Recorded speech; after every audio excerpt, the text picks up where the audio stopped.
주신다. 주는 나의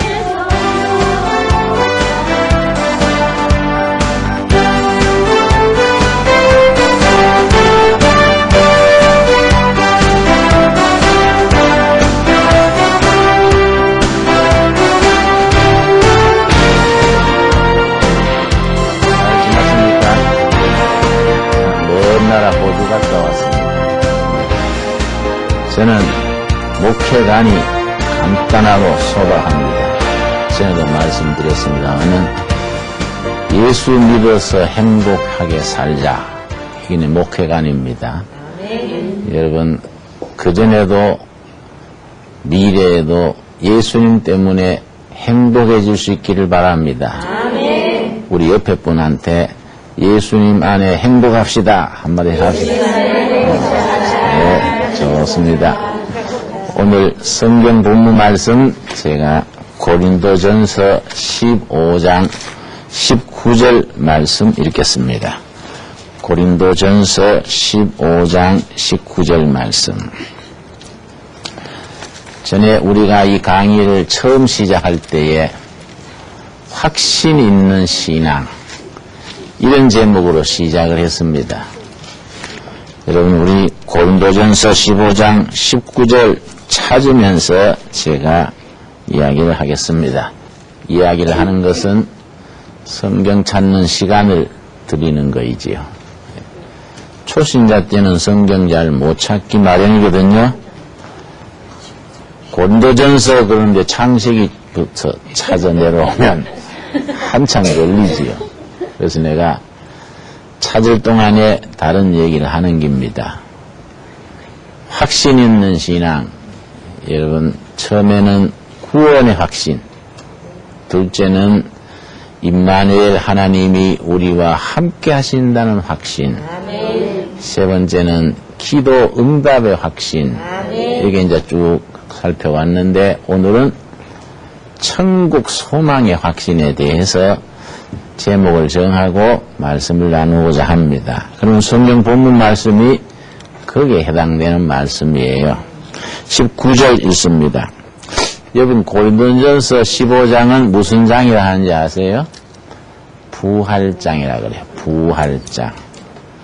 부활과 생명에 대해서 성경 전체 중에서 가장 진하게 가장 자세하게 기록되어 있다 그래서 고린도전서 15장이 무슨 장이라고요? 네, 그걸 딱 마음에 새깁시다. 19절. 만일 그리스도 안에서 우리의 바라는 것이 다만 이 생뿐이면 모든 사람 가운데 우리가 더욱 불쌍한 자니라. 우리 신앙인은 이승에서 살다가 끝나는 것이 아니다. 이승에서 살다가 저승, 천국으로 가는 소망을 가지고 산다. 그 내용이지요. 만일에 그것이 없으면 우리는 속고 사는 사람들이기 때문에 불쌍한 자가 되는 것이 아니냐. 그 뜻입니다. 미국에 레이몬드 무디라는 이름의 의사가 있었습니다. 레이몬드 무디. 지금도 살고 있습니다. 이분이 정신과 의사인데 좀 보통 분이 아니에요. 철학을 공부해가지고 철학 교수로 강의를 하다가 생각을 바꾸어서 다시 의과대학을 들어간 겁니다. 이 레이몬드 무디라는 분이 의과대학을 다시 해서 이제 의사가 된 거이지요. 철학 교수 하던 출신이 의사가 되었으니까 환자를 대하는 이런 게 좀 달랐습니다. 종합병원에서 근무를 하는데 보니까 이상한 사건을 몇 번 경험한 겁니다. 교통사고가 나서 완전히 죽었는데 혹은 심장마비로 완전히 죽어가지고 의사가 사망 진단서까지 뗐단 말이에요. 그런데 몇 시간 만에 살아난 사람이 있는 겁니다. 혹은 어떤 사람은 몇 시간 만에, 며칠 만에. 미국은 시체를 염을 안 하거든요.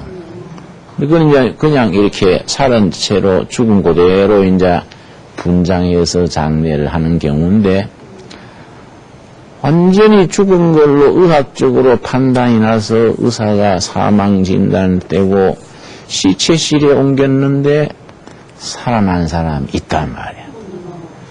근데 이제 한두 번 있다가, 세 건, 네 건 보니까, 어휴, 이상하다. 그런데, 죽었다가 깨난 사람들의 죽어있을 동안의 경험, 그걸 임사체험 그래요. 임사체험. 죽음에 임했을 때의 체험. 무슨 체험? 임사체험. 요 이야기가 비슷비슷한 거예요. 내가 죽어있을 동안에 천국에 갔는데 뭐 이런 얘기할 거 아니에요?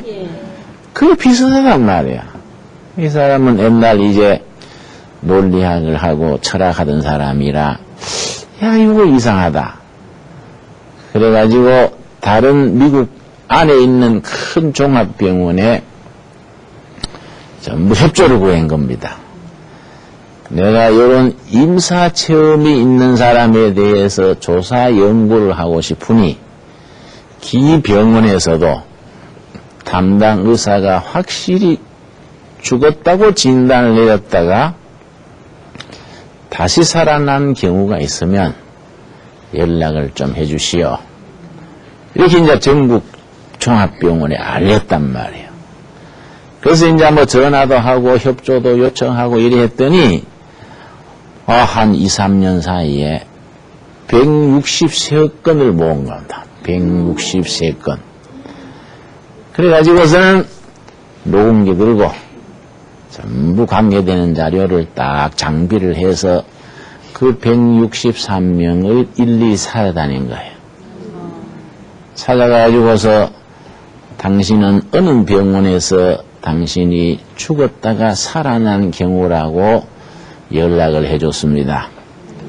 당신이 거부하시면 몰라도 원하시면은 당신이 죽어 있었을 동안의 그 경험, 임사체험을 내가 좀 기록을 해서 학문적으로 이걸 좀 분석하고 싶습니다. 이래서 거기에 이제 긍정적으로 호응하는 사람들, 그 사람이 163명을 모은 겁니다. 그 중에는 이제 거부하는 사람도 있는 거예요.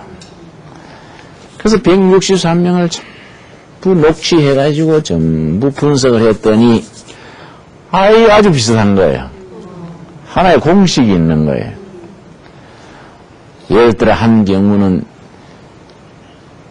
술을 먹고 고속도로에 과속을 해가다가 교통사고를 낸 거예요. 다른 차하고 부딪혀가지고 거기서 죽었는데 자기 차 앞자리에 자기가 죽어 있는 걸 자기가 본 거야. 그러고 막 앰뷸런스가 와가지고 막 간호사가 막 왔다 갔다 하고 경찰이 호루라기를 풀고 뒤에 차들이 막 밀리고 자기 몸이 그 운전대 앞에 푹 피 흘리고 쓰러져 있는 거예요. 이걸 자기가 본 거예요, 이거. 또 어떤 사람은 심장마비로 팍 죽었는데 자기 아내 자식들이 자기를 붙들고 아이고 여보 또 뭐 자기 애들 아버지 뭐 슬피 울고 하는 걸 본 거예요. 응? 그리고 대체로 말하는 게 뭐냐면 그 과정을 지나가지고 긴 구를 지난 거야. 컴컴한 구를 지났다는 거예요. 어떤 사람은 어두운 골짜기를 지났다는 거예요. 지나니까 넓은 데가 나왔는데 멀리서 빛이 다가오는데 파란 빛이 다가오는데 그 빛에 대한 반응이 완전히 두 가지야. 어떤 사람들은 빛이 나타날 때 너무 반가워가지고 저 빛 대신 분을 어서 만나야지 막 기쁨이 넘쳐서 빛에 뛰어가는 거야. 대체로 진실한 신앙인들이에요. 어떤 사람은 빛을 보는 순간 자기 일생 동안 엉뚱하게 못된 짓하고 살아온 거에 영화 필름처럼 한꺼번에 쫙 지나가서 두렵고 창피해가지고 삐단돼서 막 도망가려고 도망치는 거예요. 응? 이런 두 가지 경우가 있었어요. 그런데 이제 삐뚤은 분을 만나서 질문을 하는데 그 질문이 두 가지예요. 공통적으로 가장 많은 질문이 두 가지예요. 이거 상당히 의미가 있어요. 첫째 질문이 뭐냐 하면은 너는 땅에 있는 동안에 너 책임을 다하였느냐? 사람으로서 세상에 태어나서 감당해야 될 책임이 있다. 이야. 너는 땅에 있을 동안에 너 책임을 다하였느냐? 이 첫째 질문이야. 두 번째 질문이 뭐냐면은 너는 사람을 얼마나 사랑했느냐? 너는 사람을 얼마나 사랑했느냐? 하나님이 지으신 우주의 본질이 사랑이다. 하나님이 사랑이고 우주의 본질이 사랑인데 너는 땅에서 사람을 얼마나 사랑했느냐? 그 두 가지 질문을 받은 거예요. 그러다 그 사람들은 다시 깨난 사람들이단 말이에요. 그런데 163명의 다시 깨난 사람들의 결과가 비슷해요. 세 가지가 달라지는 거예요. 첫째 뭐이 달라졌느냐? 술을 먹고 운전하던 사람, 막 싸움질하다가 칼 맞아 죽은 사람, 막 거친 사람들이 사람이 변화되는 거예요. 아주 사람이 성실해지는 거예요. 인생을 잘못 살한 걸 완전히 돌이키고 그 알코올 중독 같은 거 된 사람들을 끊기 어렵거든요. 그런 임사체험을 하고 난 뒤에는 사람이 딱 술주정하던 거 끊고 폭력하던 거 끊고 자기 부인을 학대하던 것도 달라지고 사람이 변화되는 거예요. 두 번째 뭐냐? 스스로 교회나 성당 찾아가는 거예요. 종교생활을 하는 거예요. 세 번째가 뭐냐? 자기 욕심껏 살라던 사람이 뭔가 다른 사람에 베풀려는 거예요. 뭔가 나누고 베풀고 이웃 사람과 아주 사랑을 나누는 삶을 살려고 애쓰는 거예요. 요 세 가지가 다 달라진 거예요. 우리가 믿는 신앙 성경적인 내용과 아주 흡사한 거예요. 성경이 우리에게 말해주시는 바 우리가 이 성에서 이 세상에 살다가 끝나는 게 아니다. 이 세상에는 지나가는 나그네요. 죽음 후에 저 세상 천국이 있다. 나는 이걸 확실히 믿습니다. 난 내일 아침에 태양이 동쪽에서 뜨는 것만큼 확실하게 나는 죽은 뒤에 천국 가서 하나님 나라에서 눈 뜬다. 이거 나는 확실해요. 뭐 그럴 것이다가 아니고 이건 뭐 틀림없는 거예요. 나한테. 내가 그런 확신을 가지게 된 계기가 있습니다. 근데 그 얘기를 좀 할게요. 이런 걸 이제 간증이라 그러는데 내 집안 간증을 한번 할게요. 난 일본서 났어요. 1941년에 이제 내 나이가 이제 만 65이지요. 일본서 태어났는데 해방되던 해에 이제 기국산 타고 고구로 왔어요. 41년에 났으니까 해방되던 해 우리 형님은 9살이에요. 누님은 7살, 나는 5살, 동생은 2살, 우리 아들 셋, 누님하고 4남매예요. 나는 5살이니까 일본 소학교 안 다닌 겁니다. 초등학교. 우리 형님은 9살이니까 일본 초등학교 다니지요. 근데 일본 애들이요. 이지메가 심해요. 이지메 아십니까? 왕따라 그래요. 왕따. 조센징, 빠가야로, 바보다 이 말이야. 조센징, 기다나이, 더럽다 이 말이야. 쿡 치여받고 그걸 이지메 그래요. 일본 애들이 이지메가 세계적으로 유명합니다. 그래서 이지메란 말이 영어로도 이지메라고 씁니다. 일본에서 생긴 말인데 국제적으로 이지메라 그래. 일본이 제일 심한 거예요, 그거에. 우리나라도 요새 왕따란 말이 생겼습니다만은 형님이 그 왕따 이지매를 많이 당한 거예요. 그 마음에 상처가 많았던 것 같아. 해방되던 애 기후선 타고 이제 한국으로 왔는데 고향에 이제 갔더니 고향에서 아이들이 또 형님 왕따 하잖아요. 왜냐? 일본서 자랐으니까 발음이 다르지 않습니까? 일본 발음이 좀 한국식하고 다르다고요. 그러니까 우리 고향 어린아이들이 우리 형님한테 외놈 그러고 게다짝 이런단 말이야. 일본 사람을 말할 때 게다짝 이런단 말이야. 형님이 또 고국에 와가지고 또 그렇게 왕따를 당하니까 마음이 상했어요. 어릴 때 상처받은 게 이게 극복이 안 되면 자라서 이 마음의 병이 된단 말이에요. 우리 클 때는 몰랐는데 형님이 저 영남대학 다니다가 군에 갔다 왔어요. 군에 갔다 온 뒤에 이상해지더라고요.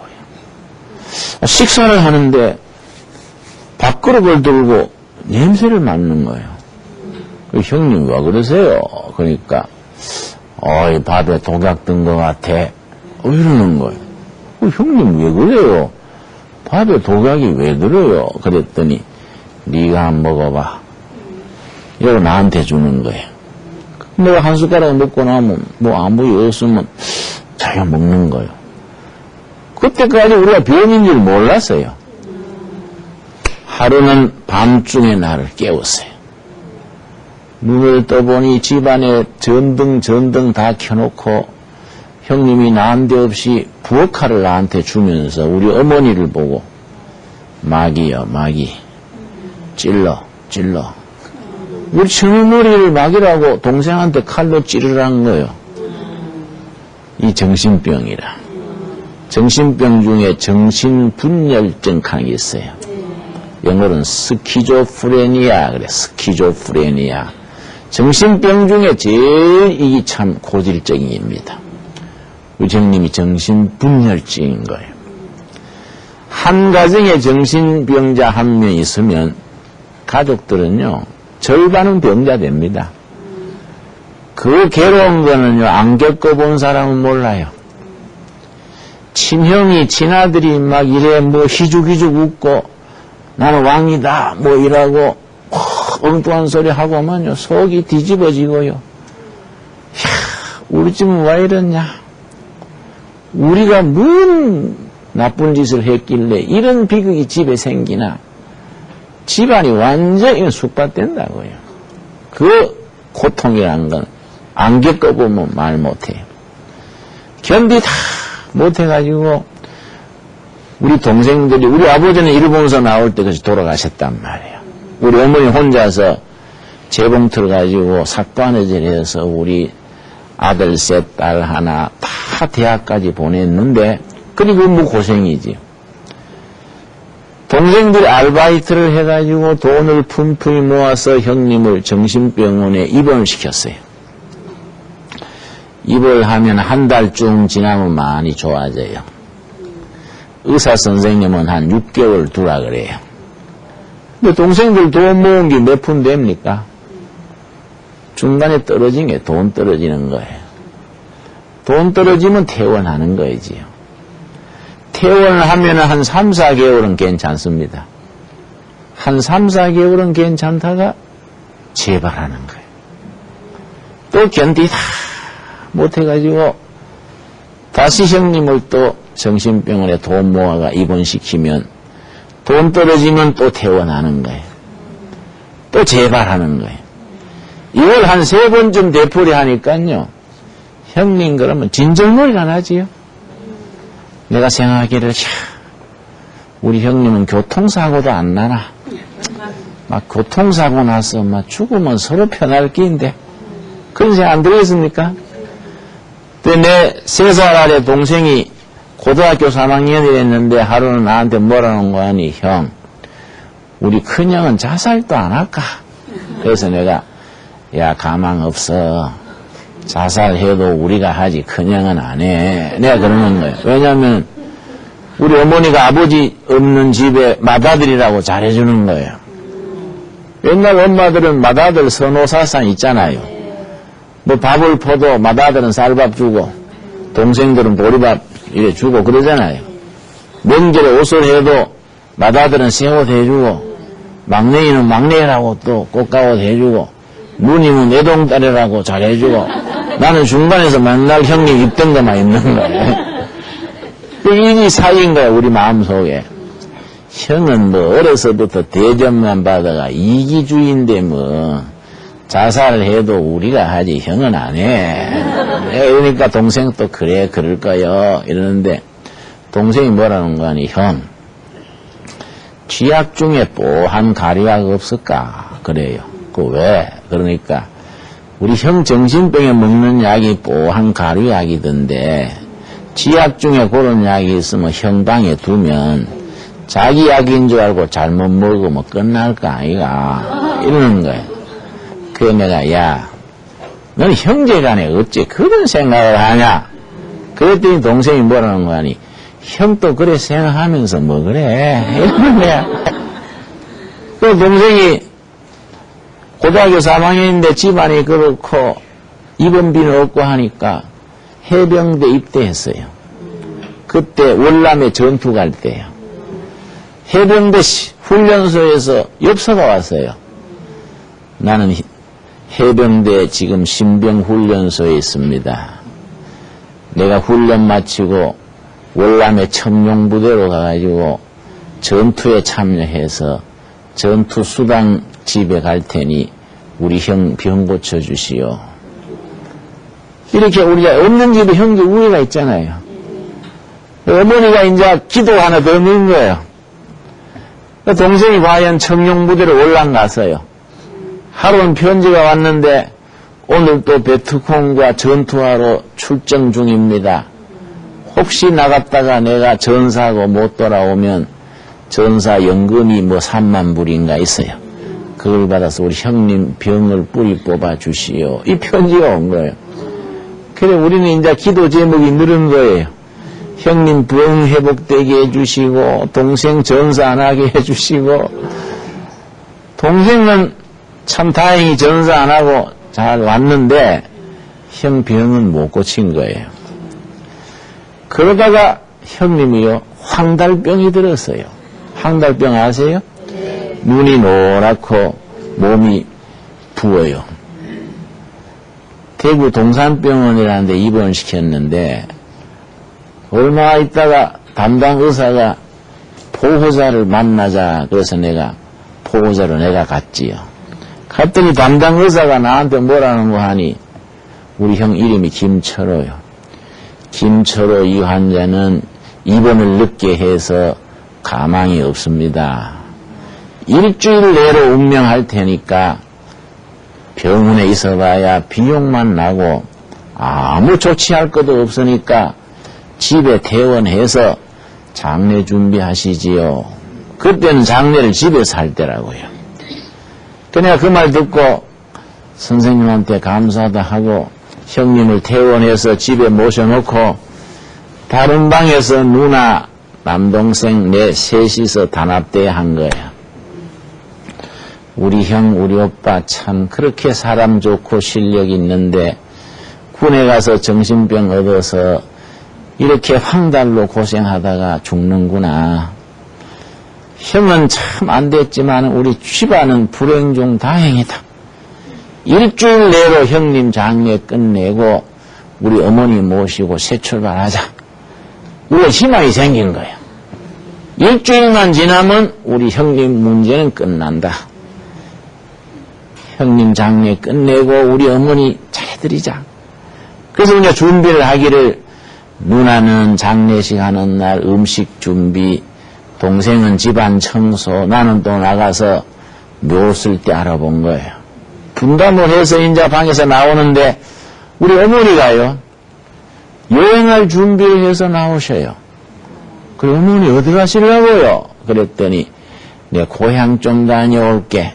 그때 우리 대구에 있었는데 대구에서 200리 떨어진 청송 안덕이라는 데가 우리 고향이에요. 내 고향 좀 다녀올게.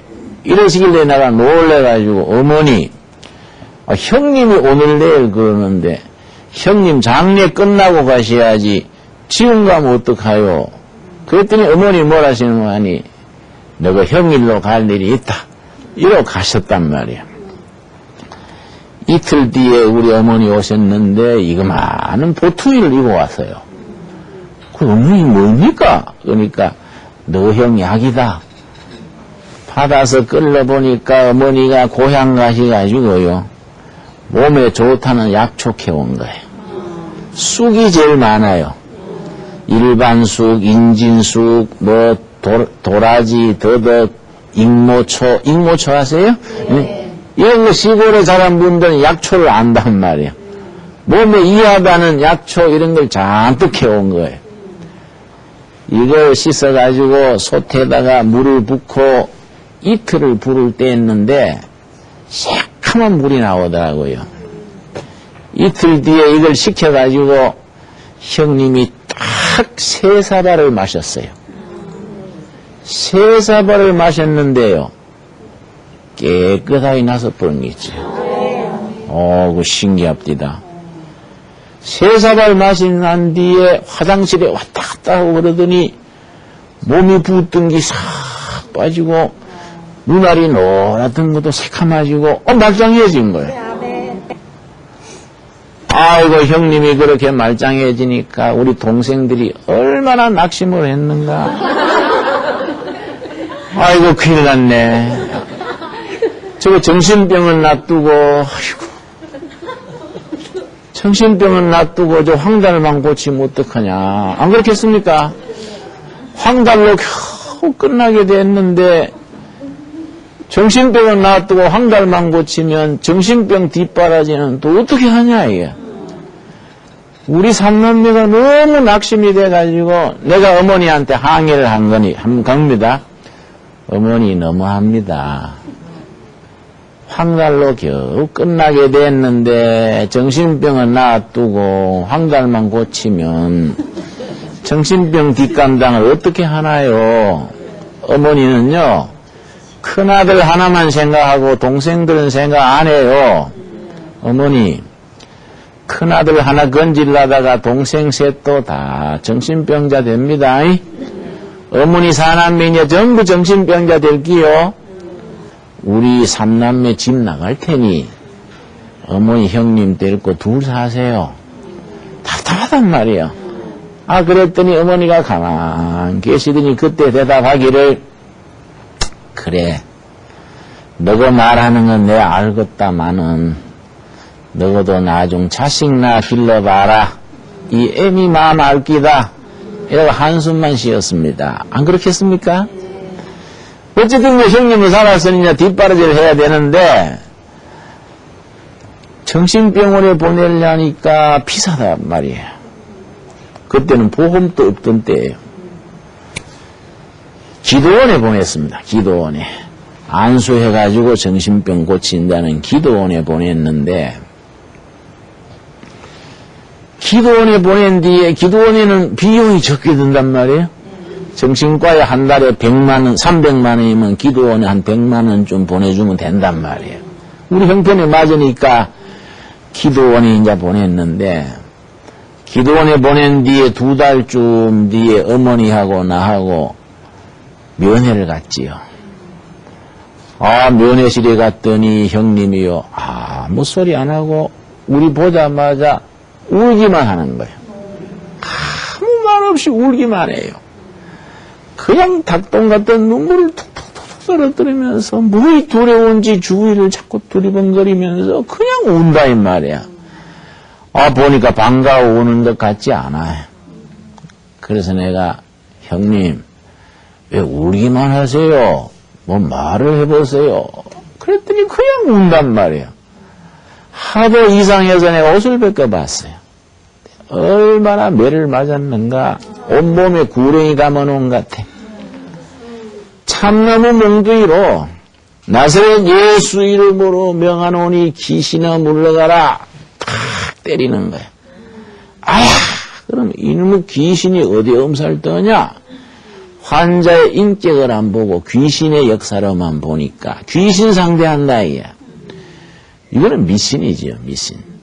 정신병도 질환이다 이 말이야. 당뇨병, 고혈압 이런 것처럼 약물요법, 상담요법 치료해야 되는데 이거는 귀신 쫓아낸다고 몽둥이를 가지고 밤낮 때리는 거예요.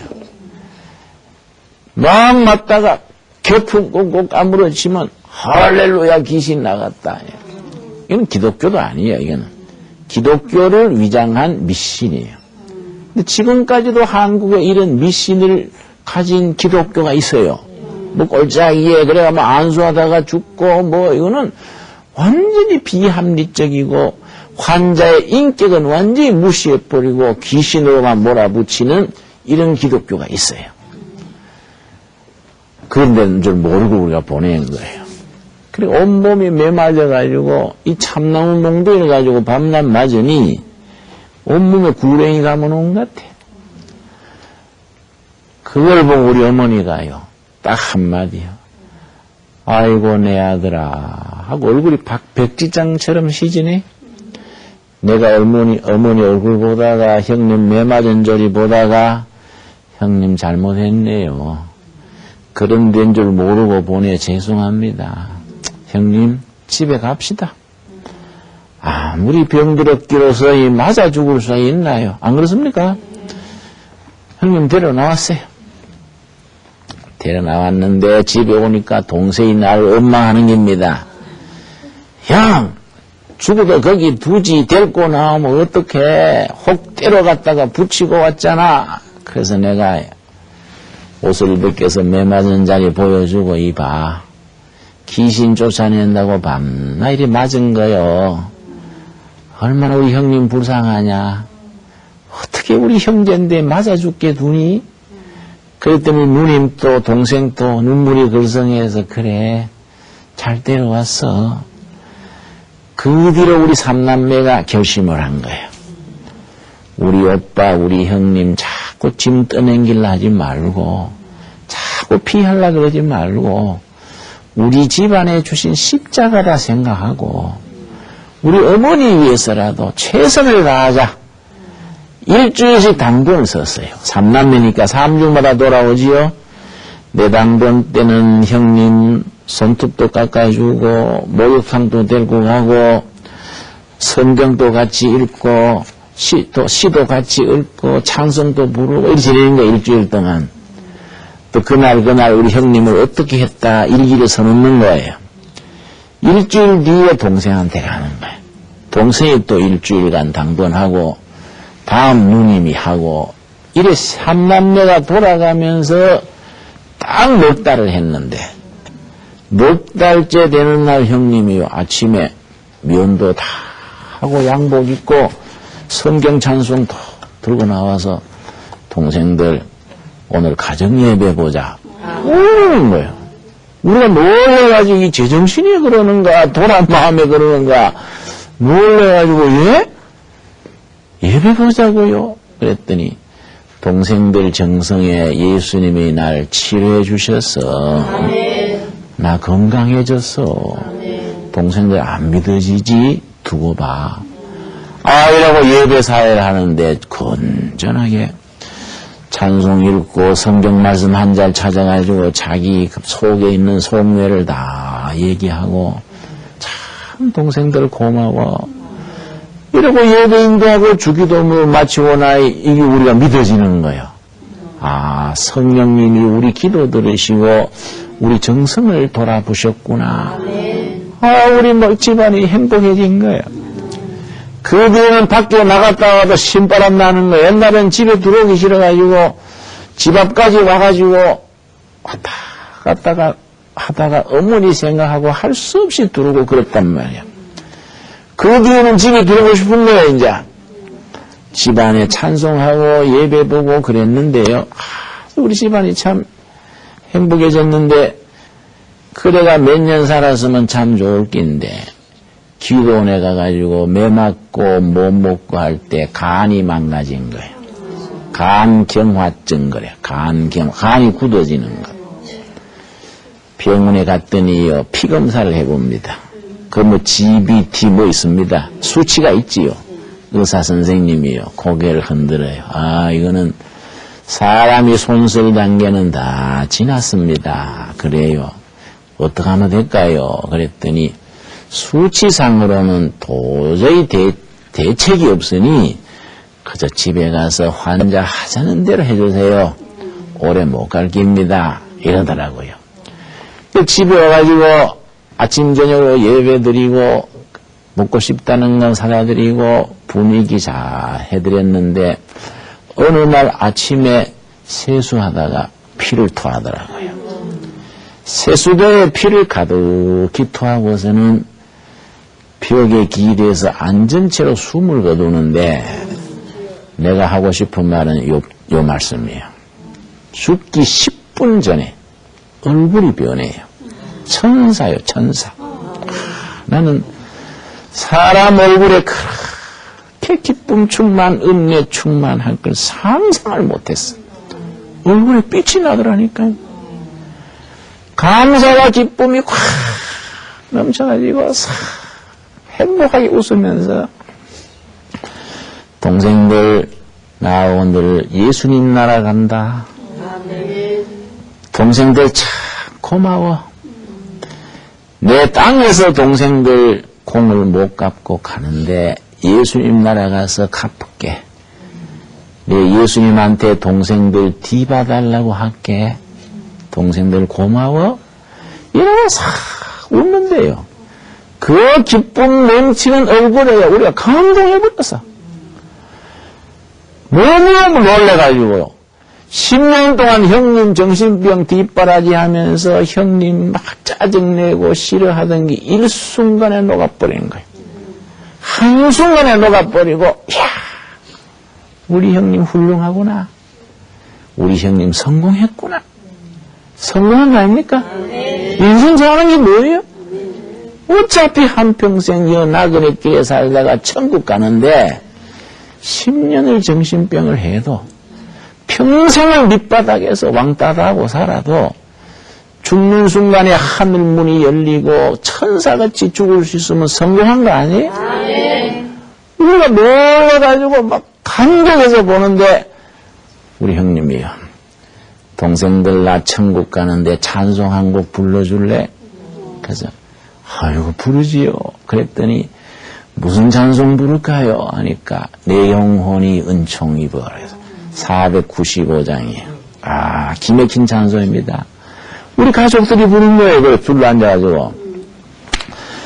내 영혼이 은총 입어 중환제지 먹고 보니 슬픔 많은 이 세상도 천국으로 화하도다.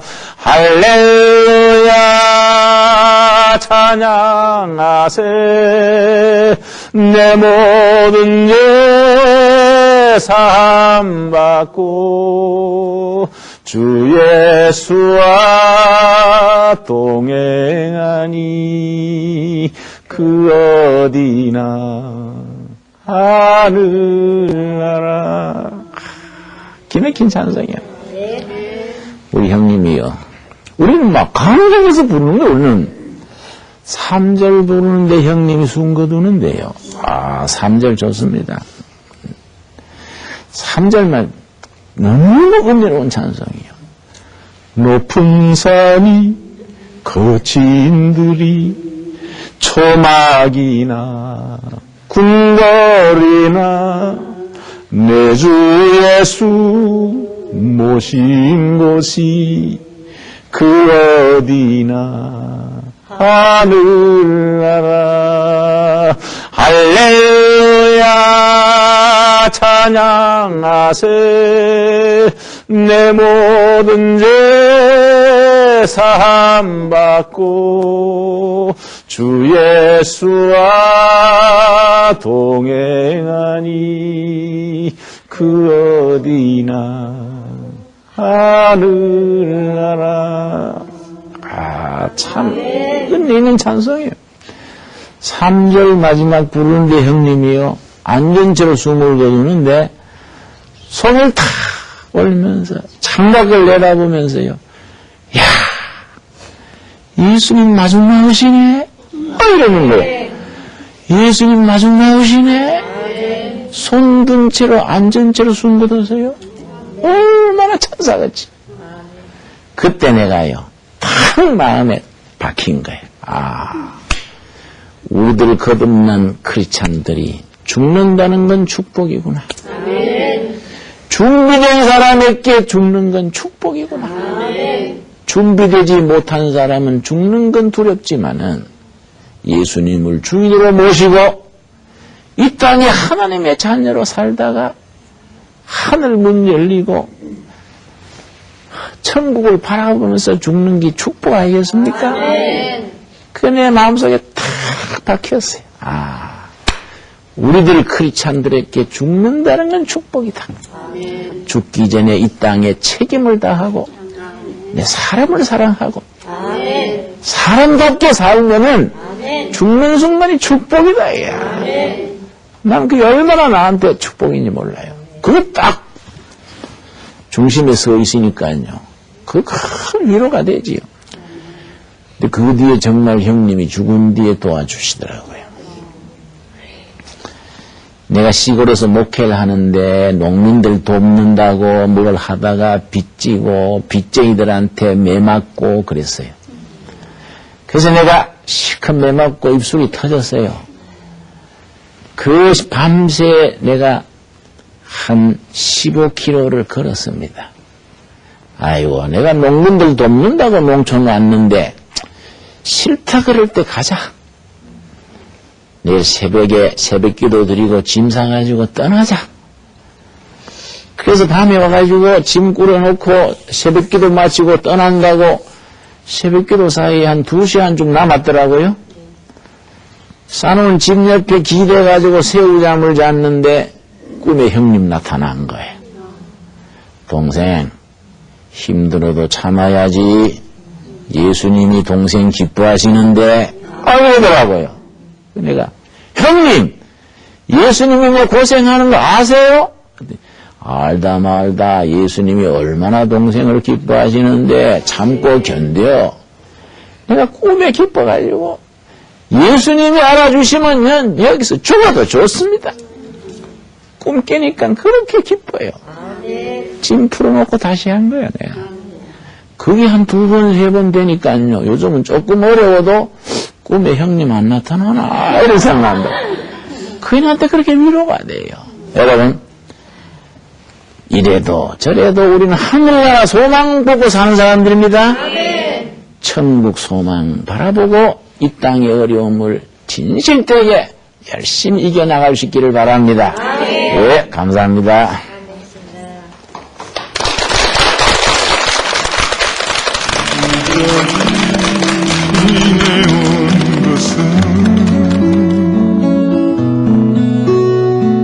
주의 은혜라 주의 은혜라 지금까지 지내온 것은 내가 지금까지